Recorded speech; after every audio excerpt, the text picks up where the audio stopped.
When I first started learning Japanese, I wasted almost a year using methods that taught me very little or nothing at all. I have now been studying Japanese for 5 years, and now I'm living in Japan, going to school here, and working part-time. Today, I'll tell you how I would learn Japanese if I had to start over, so you can spend less time searching and more time actually studying Japanese. Over the years, I've gained countless resources and tricks, and if I went over all of them, this video would be like 6 hours long. So I'm going to be going over my top 5 resources so that you can start learning Japanese quickly. I'll be starting with the easiest applications to use and going to the more difficult applications to use, with the exception of Anki, which is just kind of like a flashcard app. And if you use the more difficult applications, it'll help you learn quickly, but it's a little hard to get into. When I first started learning Japanese, I used these game-based methods like Duolingo, but they didn't actually challenge my brain enough for me to actually learn anything. After that, I came across the AJAC community, which is basically a community that does immersion-based learning, which means that they just try to surround themselves with as much Japanese as possible. Through the AJAC community, I came across the first application I'm going to talk about in this video, which is an app called Pimsleur. The video that I came across introducing Pimsleur was a sponsorship, but after that, I ended up downloading Pimsleur and did 5 months of all their courses. By doing all these courses, it gave me a really good head start on Japanese grammar. This is an easy, low commitment way to learn any language. If the method that you're using is too gamified and easy, it'll be hard to learn anything. But if the method that you're using is too hard, it'll be hard to stay consistent long term, which is one of the most important things when learning a language. I recommend that you just put Pimsleur on every day while you're in the car or on a walk and just repeat the lines out loud. The second application I'm going to talk about is an app called Anki, which is a flashcard app both on desktop and mobile, and it shows you the flashcards right before your brain is about to forget them. I'll link a video in the description going over how to set up Anki. It's a little complicated, but basically Anki is a very commonly paired app with other language learning apps, so it'll come up a few more times into this video. The third application I'm going to tell you about is an application called Hoshireader. Hoshireader is both on Apple and Android, and I found it from a community called the Moe Way. For more casual learners, going straight into reading with Hoshireader will be a little difficult, but reading is one of the most efficient ways to learn any language. I recommend downloading free EPUBs on sites like Aozora Bunko and downloading the audiobook as well and reading along with the audio as you go.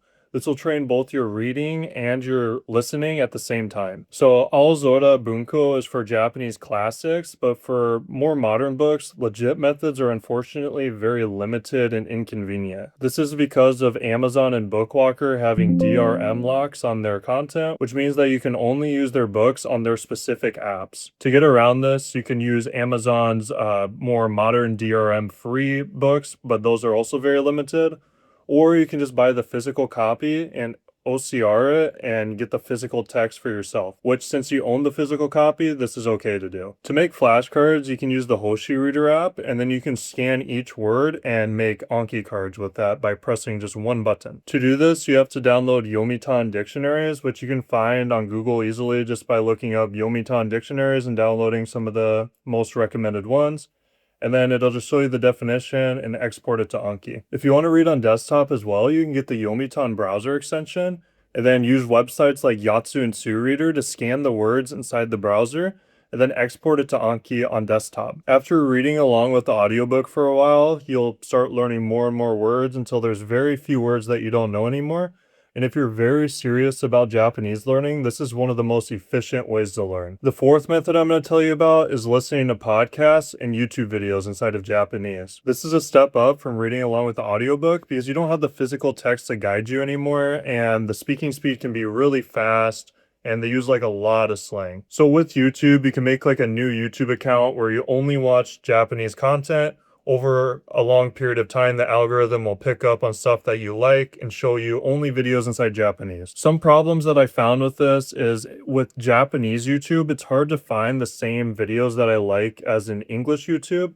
So like I like politics and economics content, which is very hard to find high quality content for that in Japanese. To help you guys get a head start, I'll link a list of 100 podcasts made by a different YouTuber ranked by difficulty inside the description below.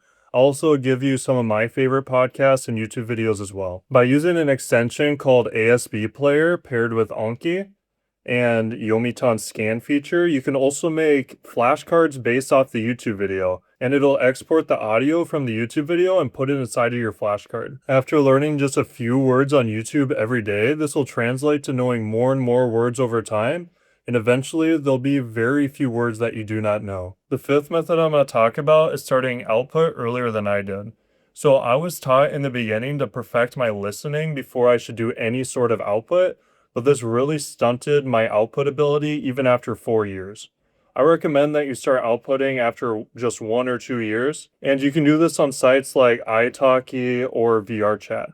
For Vrchat, I recommend going to Japanese-only communities, not language exchange communities.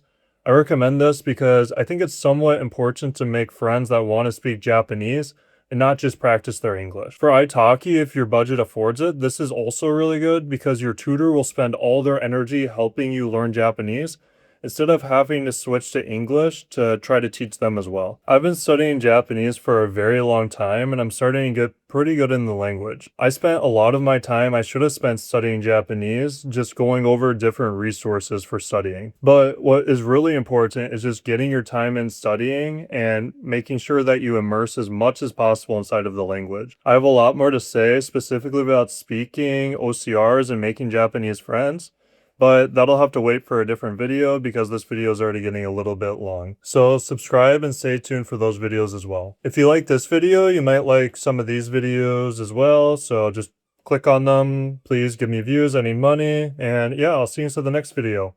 Bye bye!